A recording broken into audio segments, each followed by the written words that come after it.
वो भी मेरी जुबानी। दोस्तों, आज की हमारी कहानी है मायावी डायन। लेकिन कहानी शुरू करने से पहले बस मेरी आपसे इतनी गुजारिश है कि आप अगर इस कहानी को पूरा सुनेंगे तो आपको सच में बहुत ज्यादा मजा आने वाला है। साथ ही अगर आप पहली बार हमारे इस चैनल पर आए हैं तो चैनल को अभी सब्सक्राइब कर लीजिए। ऐसा करने से हमारी और आपकी नजदीकियां बढ़ जाएगी और आगे आने वाली वीडियो आप तक आसानी से पहुंच जाएगी। तो ज्यादा समय न लेते हुए जल्दी से अपनी कहानी को शुरू करते हैं। 2010 की बात है। अजीत, एक साधारण व्यक्ति, अपनी नौकरी के लिए शहर आया था। एक रात अचानक उसकी जिंदगी में ऐसी घटना घटती है जो उसके जीवन को हमेशा के लिए बदल देती है। वह अपनी आपबीती सुना रहा है जिसे सुनकर आपके रोंगटे खड़े हो जाएंगे। अजीत के जीवन की सबसे खौफनाक रात थी वह। यह सर्दियों की रात थी। आसमान काले बादलों से ढका हुआ और चारों ओर घना अंधेरा पसरा था। उसने डाक के थैले को नीचे रखा और एक ठंडी हवा की लहर उसके चेहरे को छूकर गुजरी, जैसे किसी ने उसके कान में फुसफुसाकर कुछ कहा हो। रात के 2 बजे का समय था और पूरा गांव गहरी नींद में डूबा हुआ था। चारों ओर अजीब सा सन्नाटा था, मानो हवा भी थम गई हो। अचानक उसे अपनी खिड़की के पास एक परछाई दिखी।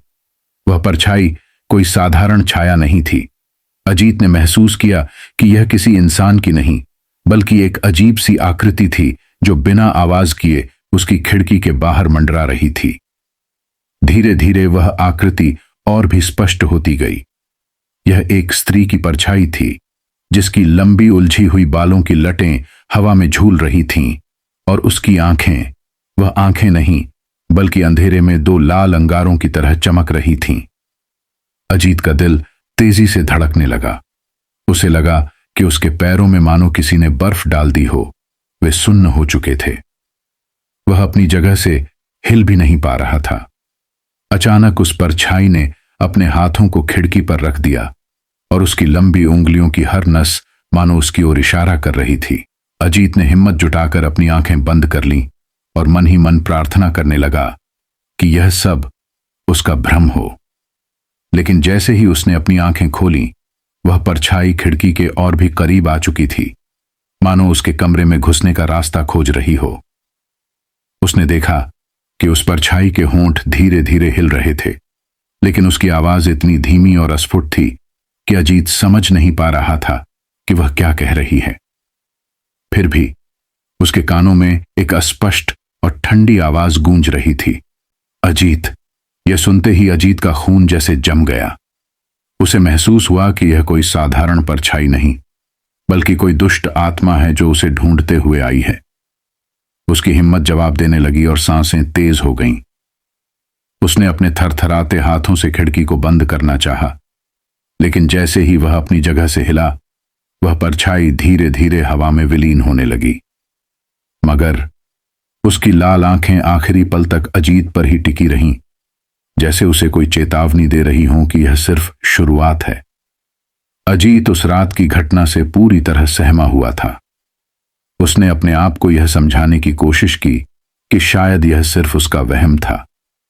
शायद थकान और तनाव ने उसकी आंखों के सामने एक भ्रम पैदा कर दिया था।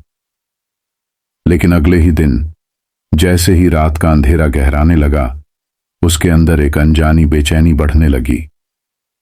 बमुश्किल कुछ घंटे बीते होंगे कि उसे एक अजीब सी आवाज सुनाई दी। पहले यह आवाज धीमी थी, इतनी धीमी कि उसे लगा शायद कोई जानवर दरवाजे के पास से गुजर गया हो। लेकिन जब उसने ध्यान दिया तो महसूस हुआ कि यह कोई आम आवाज नहीं थी, बल्कि किसी के मुंह से निकला एक अस्पष्ट मंत्र जैसा था। वह धीरे धीरे अपने बिस्तर पर उठकर बैठ गया और आसपास की हलचल को महसूस करने लगा। अचानक उसे अपने नाम की एक फुसफुसाहट सुनाई दी। अजीत, अजीत। यह आवाज इतनी रहस्यमय और ठंडी थी कि उसकी रीढ़ में जैसे बर्फ जम गई हो। वह बिस्तर से उठकर कमरे में इधर उधर देखने लगा, लेकिन कहीं कोई नहीं था। आवाजें फिर से गूंजने लगीं। उसे महसूस हुआ जैसे उसके कानों में कोई जादुई मंत्र फुसफुसा रहा हो, कोई प्राचीन भाषा में जो उसकी समझ से परे थी। उसकी दिल की धड़कन इतनी तेज हो गई कि उसे लगा मानो किसी ने उसका कलेजा मुट्ठी में दबा लिया हो। अजीत ने दरवाजा खोलकर बाहर देखा, लेकिन गलियारा खाली था और घर में हर चीज शांत थी। उसने बाहर झांका और वहां भी सब कुछ सामान्य था। तभी उसे ये आवाजें फिर सुनाई देने लगीं, लेकिन अब यह पहले से भी ज्यादा स्पष्ट और तेज थीं। हर एक शब्द किसी भूतिया फुसफुसाहट की तरह उसके कानों में गूंज रहा था। उस आवाज में एक ऐसा ठंडा और सर्द एहसास था, जैसे वह आवाज किसी और दुनिया से आ रही हो। डरते डरते उसने अपने कानों को ढंक लिया और खुद से यह कहता रहा कि यह सब महज एक खौफनाक सपना है। लेकिन जितना वह इन आवाजों को नजरअंदाज करने की कोशिश करता, उतनी ही तेज और तीव्र होती गईं। अब ये आवाजें उसके दिमाग के भीतर गूंजने लगी थीं। उसे लगा कि यह आवाजें उसे कुछ कहना चाहती थीं, उसे किसी अदृश्य रहस्य की ओर बुला रही थीं। आवाज में एक अजीब सी करुणा भी थी, जैसे वह आत्मा बहुत पुराने समय से किसी को पुकार रही हो। वह अपने कानों पर हाथ रखकर बिस्तर पर बैठा रहा, लेकिन उस आवाज से पीछा छुड़ाना अब उसके बस में नहीं था। उसके कानों में अब एक भीनी सी महक भी आने लगी, एक ऐसी महक जो उसे खींचकर अपने पास बुलाना चाहती थी। आवाजें उसे कमरे के किसी कोने से बुला रही थीं, जैसे कमरे की दीवारों में कोई छिपा हुआ हो। आखिरकार भय और जिज्ञासा से हारकर अजीत ने अपने कमरे के हर कोने में झांकना शुरू कर दिया, लेकिन वहां कुछ नहीं था। तभी अचानक उसके पीछे की दीवार से वही धीमी धीमी फुसफुसाहटें फिर से उठीं। इस बार वो आवाज इतनी पास थी कि अजीत का दिल दहशत से धड़क उठा। अब उसे लगने लगा था कि यह सिर्फ उसका भ्रम नहीं था, बल्कि उसके चारों ओर कुछ ऐसा था जिसे वह देख नहीं पा रहा था। अजीत लगातार उन अजीब आवाजों से परेशान हो चुका था। उसे रात रात भर नींद नहीं आती थी और वह अंदर से टूटता जा रहा था। हर दिन उसे लगता कि कुछ अनजानी ताकत उसे अपनी ओर खींच रही है, लेकिन वह समझ नहीं पा रहा था कि यह सब क्या है और क्यों हो रहा है। एक रात उसने अपने मन को शांत करने के लिए आसपास की हवेली के बारे में पता करने का निश्चय किया। गांव वालों से पूछताछ करने पर उसे मालूम हुआ कि सालों पहले उसी पुराने घर में एक औरत की रहस्यमय तरीके से मौत हुई थी। गांव वाले उसे डायन कहते थे, क्योंकि मरने से पहले वह रहस्यमय तंत्र मंत्र करती थी और उसके आसपास अजीब और गरीब घटनाएं घटती थीं। अजीत को इस कहानी ने भीतर तक हिलाकर रख दिया। उसे समझ आने लगा कि जो कुछ उसके साथ हो रहा है वह शायद उसी डायन की छाया है। लेकिन सबसे खौफनाक मोड़ तब आया जब एक दिन वह अपने काम से वापस लौट रहा था।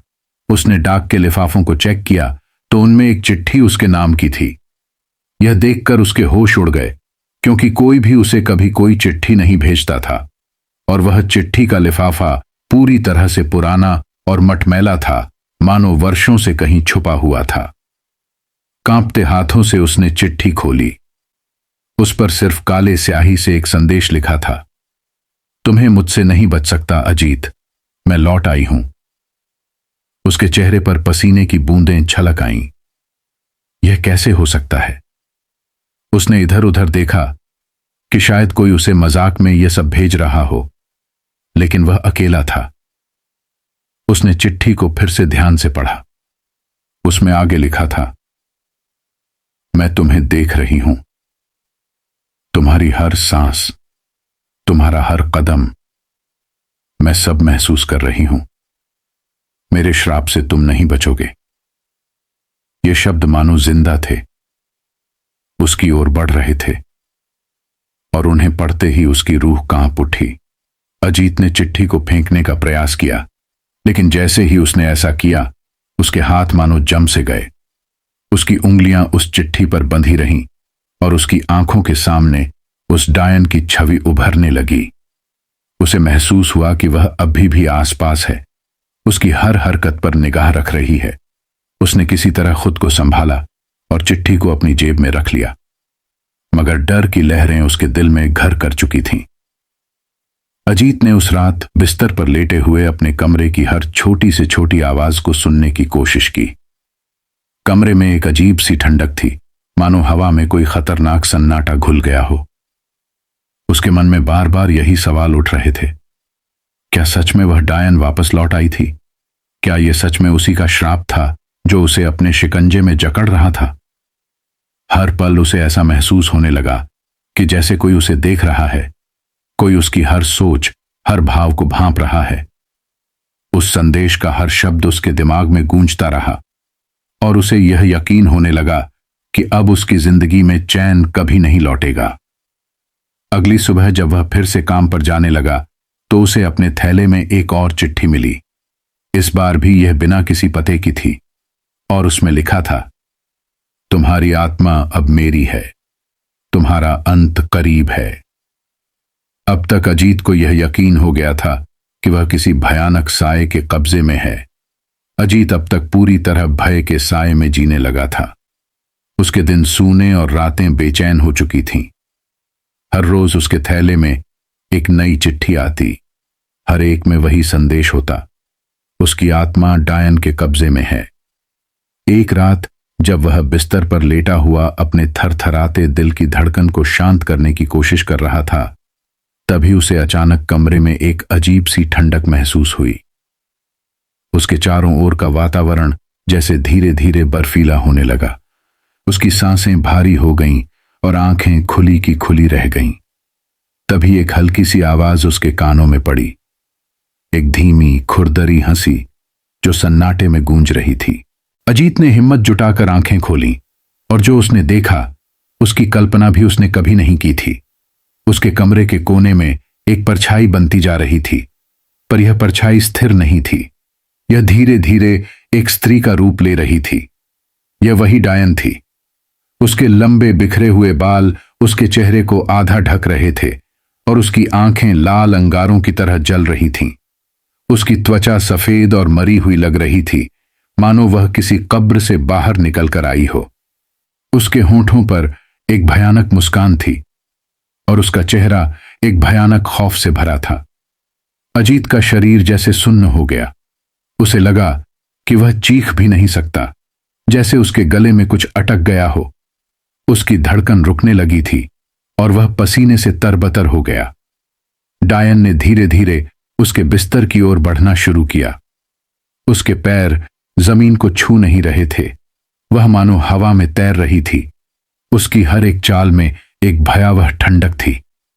उसकी हंसी धीरे धीरे तेज हो रही थी और वह अजीत की आंखों में आंखें डालकर उसे देख रही थी, जैसे उसकी रूह को पढ़ रही हो। डायन ने धीरे से अपना हाथ बढ़ाया और अजीत की ओर इशारा किया। उसके लंबे पतले उंगलियों के नाखून काले थे और उन पर सूखी खून की धारियां दिखाई दे रही थीं। उसने अजीत के सामने अपना हाथ लहराते हुए कहा, तुम मेरे हो अजीत। मैं तुम्हें तब तक नहीं छोड़ूंगी जब तक मेरी प्यास पूरी नहीं होती। तुम्हारी आत्मा अब मेरी है। उसकी आवाज मानो किसी गहरी खाई से आ रही थी। एक अनजानी गहराई का डर उसमें बसा था। अजीत ने कांपते हुए उससे नजरें हटाने की कोशिश की, लेकिन उसकी आंखों से आंखें नहीं हटा पा रहा था। वह जैसे किसी अदृश्य जंजीर से बंध गया था। उसकी रूह को महसूस हुआ कि वह धीरे धीरे किसी गहरे अंधेरे गड्ढे में डूबता जा रहा है। उसे लगा कि उसके पैरों से जीवन खिसक रहा है, जैसे कोई उसका सारा खून निचोड़ रहा हो। वह चीखना चाहता था, भागना चाहता था, लेकिन डायन की निगाहों में इतना खौफनाक असर था कि वह अपनी जगह पर बंध सा गया था। फिर डायन ने उसके चेहरे के पास आकर फुसफुसाते हुए कहा, तुम्हारे जीवन का हर पल अब मेरा है। तुम्हारी हर सांस मेरी कैद में है। तुम मुझसे भाग नहीं सकते। मैं हर कोने में हूं। तुम्हारे साए में भी मैं ही हूं। यह कहते ही उसने अपनी नजरों से अजीत पर जैसे कोई श्राप मढ़ दिया। अजीत की आंखें बंद होने लगीं और उसे महसूस हुआ कि उसके भीतर कोई काली छाया प्रवेश कर रही है। अगली सुबह जब वह उठा, उसके चेहरे पर गहरी थकान और आंखों के नीचे काले घेरे और गहरे हो चुके थे। लेकिन अब उसे एहसास हो गया था कि डायन सिर्फ एक सपना नहीं थी, बल्कि एक हकीकत थी जो अब उसकी जिंदगी का हिस्सा बन चुकी थी।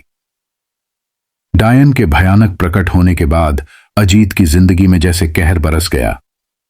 अब वह हर पल उस पर मंडराती छाया के साथ जीने को मजबूर था। उसकी आंखों के सामने हर चीज धुंधली हो गई थी और हर रात उसका बुरा सपना बन चुकी थी। उसके दिल में अजीब सी बेचैनी बस गई थी, जो उसे हर वक्त डर के एक अनदेखे जाल में फंसाए रखती थी। लेकिन एक रात अजीत पर डायन का असली श्राप टूट पड़ा। वह अकेला अपने कमरे में बैठा था जब अचानक कमरे में बत्तियां खुद ब खुद बुझ गईं और एक गहरी खामोशी छा गई। अजीत ने घबराकर चारों ओर देखा, लेकिन किसी को नहीं पाया। तभी उसे अपने कानों में वही डरावनी हंसी सुनाई दी, जो हर बार उसकी आत्मा को थर्रा कर रख देती थी। उसकी रीढ़ की हड्डी में ठंड की लहर दौड़ गई और उसकी सांसें तेज हो गईं। जैसे ही उसने खिड़की की ओर देखा, वहां पर वही डायन खड़ी थी। उसकी लाल आंखें अंधेरे में चमक रही थीं। इस बार उसके चेहरे पर एक अलग ही तरह की क्रूरता थी। उसने अपनी उंगलियां उसकी ओर बढ़ाते हुए कहा, अब तुम्हारी रूह मेरी है अजीत, तुम भाग नहीं सकते। मेरी प्यास सिर्फ तुम्हारे दर्द से ही बुझेगी। यह कहते ही डायन ने अपने हाथों को उठाया और अचानक कमरे में एक भयानक ठंडक फैल गई। अजीत का शरीर सुन्न हो गया था, जैसे किसी ने उसकी जान को धीरे धीरे निचोड़ना शुरू कर दिया हो। उसकी हड्डियां तक जैसे सर्द हो चुकी थीं और उसकी आंखों के सामने अंधेरा छाने लगा। तभी डायन ने एक मंत्र का उच्चारण करना शुरू किया, जिसकी आवाज से कमरे की दीवारें तक कांप उठीं। अजीत ने महसूस किया कि उसकी हर सांस अब उस डायन के वश में थी, मानो वह धीरे धीरे उसकी जिंदगी को सोख रही हो। अचानक अजीत के माथे पर एक अजीब सी जलन महसूस हुई और उसने देखा कि उसकी त्वचा पर काले निशान उभरने लगे हैं। ये निशान अजीब और खौफनाक थे, जैसे किसी ने आग से उसे जलाया हो। वह चिल्लाना चाहता था, लेकिन उसकी आवाज गले में घुटकर रह गई। डायन ने ठंडी और बेजान आवाज में कहा, यह निशान तुम्हारे जीवन का सबसे बड़ा बोझ बन जाएंगे अजीत। ये तुम्हारी हर सांस में जहर घोलेंगे, हर लम्हा तुम्हारी रूह को जलाएंगे। अब तुम मेरे श्राप के साथ जीने को मजबूर हो, जब तक मैं चाहूंगी। डायन ने अपनी आंखें बंद कीं और अपने हाथ हवा में लहराए। उसके इशारे पर अजीत का शरीर जैसे हवा में उठ गया और दीवार से जा टकराया। उसके शरीर में ऐसी पीड़ा उठी कि उसे लगा अब उसका अंत आ गया है। लेकिन उसकी बदकिस्मती यह थी कि डायन का श्राप उसे हर पल जिंदा रखता, उसे मरने नहीं देता। वह बार बार दर्द सहता, लेकिन मौत उसे छूने से भी कतराती थी। उसकी हर सांस में एक जलन और तड़प भरी हुई थी, जो उसे चैन से सोने नहीं देती थी। अजीत का शरीर बुरी तरह थक चुका था, लेकिन उसकी आत्मा और भी थकी हुई थी, जैसे किसी ने उसमें से सारा साहस और जीने की तमन्ना निचोड़ ली हो। उसके भीतर अब बस एक बेजान खालीपन बचा था, जिसमें डायन का खौफनाक असर घुला हुआ था। उसे एहसास हुआ कि अब उसकी पूरी जिंदगी इस श्राप के साथ ही गुजरेगी, जहां हर रोज से दर्द और खौफ का सामना करना होगा।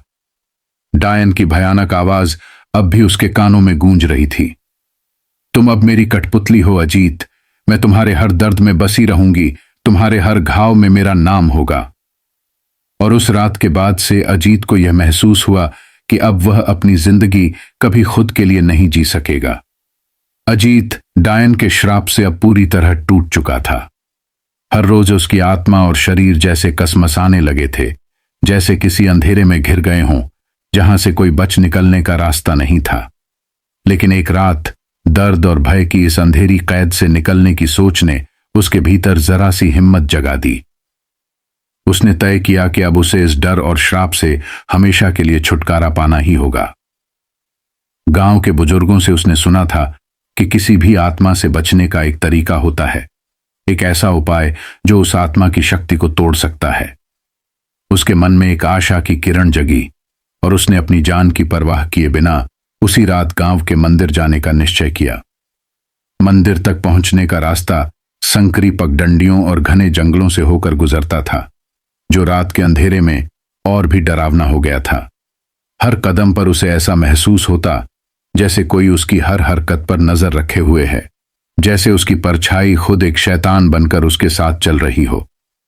रास्ते में उसे कई बार लगा कि कोई अनजानी शक्ति उसे पीछे खींचने की कोशिश कर रही है, लेकिन उसने मन को मजबूत किया और अपने कदमों को मंदिर की ओर तेज कर दिया। दिल में अनगिनत डर लिए वह आखिरकार मंदिर के आंगन में पहुंच गया, जहां का हर कोना चिरागों की लौ से रोशन था। मंदिर में पुजारी ने अजीत की हालत देखकर चौंकते हुए पूछा, बेटा, तू इतनी रात गए यहां क्या करने आया है? तेरा चेहरा मुरझा गया है, जैसे कोई आत्मा तुझ पर सवार हो। अजीत ने कांपते हुए सारी घटना पुजारी को बताई। डायन के प्रकट होने, उसके श्राप और उसके शरीर पर पड़े निशानों के बारे में। पुजारी ने गंभीरता से सुनते हुए कहा, यह श्राप बेहद भयानक है बेटा। यह आत्मा इतनी आसानी से तुम्हारा पीछा नहीं छोड़ेगी, लेकिन एक तरीका है जिससे तुम खुद को इस भूतिया साए से मुक्त कर सकते हो। तुम्हें अपने भीतर असीम साहस और श्रद्धा का संचार करना होगा। पुजारी ने अजीत को एक विशेष मंत्र और कुछ विशेष जड़ी बूटियां दी, जिन्हें रात के तीसरे पहर पर जलाने का निर्देश दिया। पर याद रखना, पुजारी ने चेतावनी दी, यह आत्मा बड़ी मायावी है। यह तुम्हारे हर प्रयास को नाकाम करने की कोशिश करेगी। इस रात की परीक्षा बहुत कठिन होगी। अजीत ने अपनी सांसें समेटते हुए हां में सिर हिलाया और मंदिर के उस पवित्र वातावरण से एक नई ऊर्जा लेकर वापस लौट आया। जैसे ही वह घर पहुंचा, उसने खुद को तैयार किया और कमरे के बीचों बीच जड़ी बूटियों को जलाया। कमरे में एक अजीब और गरीब धुआं फैल गया और जैसे ही उसने मंत्र का जाप करना शुरू किया, कमरे का माहौल और भी भारी हो गया। अचानक कमरे में एक कड़कती हुई आवाज गूंजने लगी, अजीत, तुम मुझसे नहीं बच सकते। तुम्हारा यह प्रयास व्यर्थ है। वह आवाज डायन की थी, जो उसके अंदर एक नया भय भरने के लिए वापस लौट आई थी। अजीत ने खुद को साहस के कवच में बांध लिया और बिना रुके मंत्र का जाप करता रहा। तभी कमरे में अजीबोगरीब चीजें होने लगीं। दीवारों से खून की धारियां बहने लगीं, हवाएं सनसनाने लगीं और दरवाजे खुद ब खुद खुलने बंद होने लगे। पर अजीत ने अपनी आंखें बंद कर लीं और अपने मंत्र के शब्दों पर ध्यान केंद्रित किया। हर एक मंत्र उसके दिल से निकल रहा था। उसकी आवाज अब कांपती नहीं थी। वह अपने भीतर के डर को परास्त करने के लिए पूरी ताकत से मंत्र पढ़ता रहा। डायन की परछाई अब उसके सामने उभरने लगी थी, लेकिन अजीत ने जैसे उस पर ध्यान न देने की कसम खा ली हो। उसकी हिम्मत देखकर डायन बौखला उठी और जोर से चिल्लाई, तुम मेरे कब्जे में हो, मैं तुम्हें छोड़ूंगी नहीं। लेकिन अजीत ने किसी तरह अपनी धड़कनों को काबू में रखा और मंत्र का जाप और भी तेज कर दिया। धीरे धीरे वह साया कमजोर होने लगा।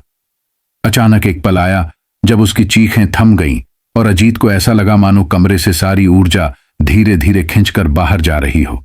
अब उसका शरीर थकावट से टूटने को था, लेकिन उसने अपनी आंखें खोलीं और देखा कि वह भयानक साया धीरे धीरे धुंधला हो रहा था। उसकी काली परछाई अब फीकी पड़ गई थी और आखिरकार गायब हो गई। उसने महसूस किया कि डायन का श्राप अब टूट चुका था। उसकी आंखों में आंसू आ गए, लेकिन इस बार वह आंसू डर के नहीं बल्कि राहत के थे। अजीत ने सोचा था कि उस रात के बाद डायन का श्राप टूट चुका है और अब वह सुरक्षित है, लेकिन उसे यह नहीं पता था कि असली परीक्षा अभी बाकी है। कई दिन गुजर गए और अजीत को महसूस हुआ कि उसकी जिंदगी में धीरे धीरे शांति लौट रही है। लेकिन एक रात जब वह थकान से चूर होकर गहरी नींद में था, अचानक एक ठंडी हवा का झोंका उसके चेहरे से टकराया। उसने घबराकर अपनी आंखें खोलीं और उसकी सांसें थम गईं। उसके सामने वही डायन खड़ी थी, पहले से भी अधिक भयानक रूप में। इस बार उसका चेहरा पहले से भी ज्यादा विकृत और डरावना लग रहा था। उसकी लाल आंखें मानो अंगारों की तरह जल रही थीं और उसके होंठों पर एक खौफनाक मुस्कान थी। वह धीरे धीरे अजीत की ओर बढ़ी। उसकी हर एक चाल में एक अजीब कर्कशता और गूंजती हुई खामोशी थी। अजीत के रोंगटे खड़े हो गए और उसकी सांसें जैसे गले में अटक गईं।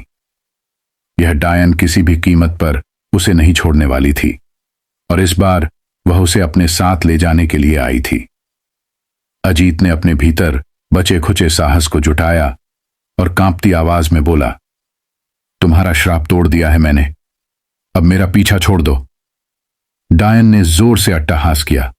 उसकी हंसी इतनी भयानक थी कि दीवारें तक कांपने लगीं। उसने गुस्से से चिल्लाते हुए कहा, तुम मुझसे बच नहीं सकते अजीत। मेरा श्राप तोड़ना तुम्हारे बस में नहीं है। तुम मेरी आत्मा को छूने की कोशिश कर सकते हो, पर मुझे मिटा नहीं सकते। मैं हमेशा तुम्हारे साथ हूं। उसकी बात सुनते ही अजीत के दिल में जैसे डर की लहरें दौड़ने लगीं, लेकिन उसने हिम्मत नहीं हारी। उसने तुरंत पास पड़े मंत्र की माला को अपने हाथ में पकड़ लिया और उसे जोर जोर से पढ़ने लगा। उसकी आवाज में दृढ़ता आ गई थी, मानो वह अपने भीतर की सारी हिम्मत को एकत्र कर रहा हो।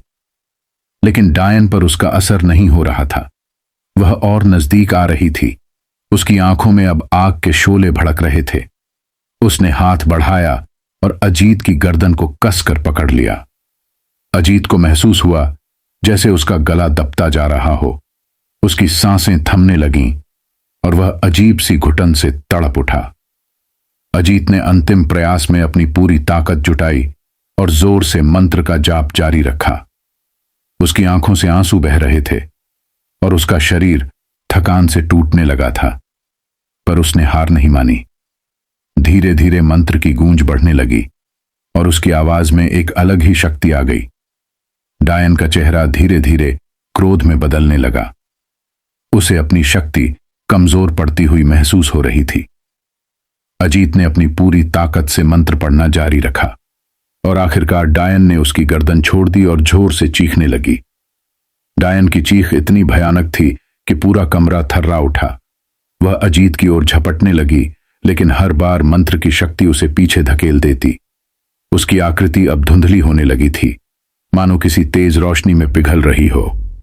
उसने आखिरी बार गुस्से से चीखते हुए कहा, तुम मुझसे कभी नहीं बचोगे, मैं हमेशा तुम्हारे साथ रहूंगी।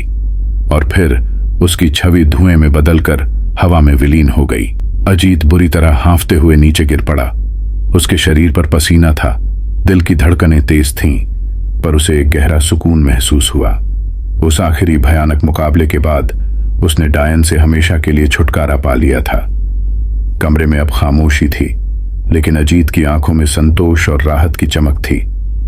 डायन की चीखें और उसकी खौफनाक छवि के लुप्त होने के बाद भले ही कमरे में शांति थी, लेकिन अजीत के भीतर एक अंतहीन भय घर कर गया था।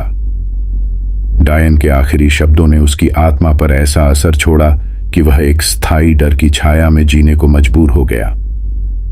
दिन के उजाले में भी उसे डायन की परछाई अपने पीछे महसूस होती थी, मानो उसकी मौजूदगी उसके इर्द गिर्द अब भी मंडरा रही हो। हर छोटी सी आवाज उसे डराने लगी थी।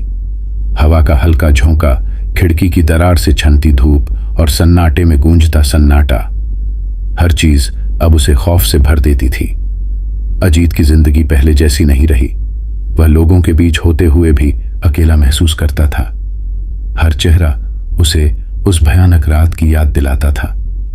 उसकी आंखों के नीचे काले घेरे गहरे होते जा रहे थे और चेहरे की रंगत मिटती जा रही थी। उसे हमेशा ऐसा लगता जैसे कहीं दूर से डायन की हंसी उसकी ओर आ रही हो। एक बार जब उसने अपने घर के बाहर लगी सूखी पत्तियों की सरसराहट सुनी तो उसे लगा जैसे डायन वापस आ गई है। उसका दिल इतनी जोर से धड़कने लगा कि उसे लगा वह वहीं गिर पड़ेगा। उसने खिड़की से झांका, लेकिन बाहर कोई नहीं था, मगर वह भय वहीं छिपा रहा। उसकी रूह में जड़ें जमा चुका था। कई बार उसने मंदिर जाकर पुजारी से मिलकर और मंत्रों का जाप कर अपनी आत्मा को शांत करने की कोशिश की, पर हर बार वह असफल रहा। ऐसा लगा कि डायन का भय अब उसकी आत्मा का एक हिस्सा बन चुका है। दिन रात उसे लगता कि कहीं से डायन की परछाई उसकी आंखों के सामने आ जाएगी। वह हर समय सतर्क रहने लगा। रात को सोते समय दरवाजे की कुंडी बार बार चेक करता, पर चैन नहीं आता। सपनों में अक्सर उसे डायन का चेहरा दिखाई देता, उसकी लाल जलती हुई आंखें, काली हंसी और उसकी शापित फुसफुसाहट। वह चीख कर जागता, पर उस चीख से बचने का कोई तरीका न था। उसकी रूह हमेशा के लिए भय के बंधन में जकड़ी जा चुकी थी। समय के साथ अजीत ने महसूस किया कि यह भय कभी खत्म नहीं होगा। यह डर उसके जीवन का स्थायी साथी बन गया था, मानो डायन की आत्मा ने अपना अंतिम निशान उसकी आत्मा पर छोड़ दिया हो। लोग उसे देखकर कहते, तू तो पहले जैसा नहीं रहा अजीत। लेकिन वह किसी से कुछ नहीं कह पाता। लोग उसके चेहरे की वीरानी और सूनी आंखों को नहीं समझ सकते थे। डायन का वह श्राप अब उसकी जिंदगी का एक अनदेखा पिंजरा बन चुका था, जिसमें कैद होकर वह जीने को मजबूर था। अजीत ने यह स्वीकार कर लिया कि अब यह भय उसकी हर सांस में बसा हुआ है। हर रात वह सोने से पहले भगवान से प्रार्थना करता, लेकिन कहीं न कहीं उसे एहसास था कि वह कभी भी पूरी तरह इस डर से मुक्त नहीं हो पाएगा। डायन भले ही अब दिखाई न दे, पर उसकी मौजूदगी हर घड़ी उसे अपने अंदर महसूस होती थी। यह भय अब उसकी आखिरी सांस तक उसका साथी बन चुका था, एक ऐसा साथी जिससे वह कभी भी छुटकारा नहीं पा सकेगा।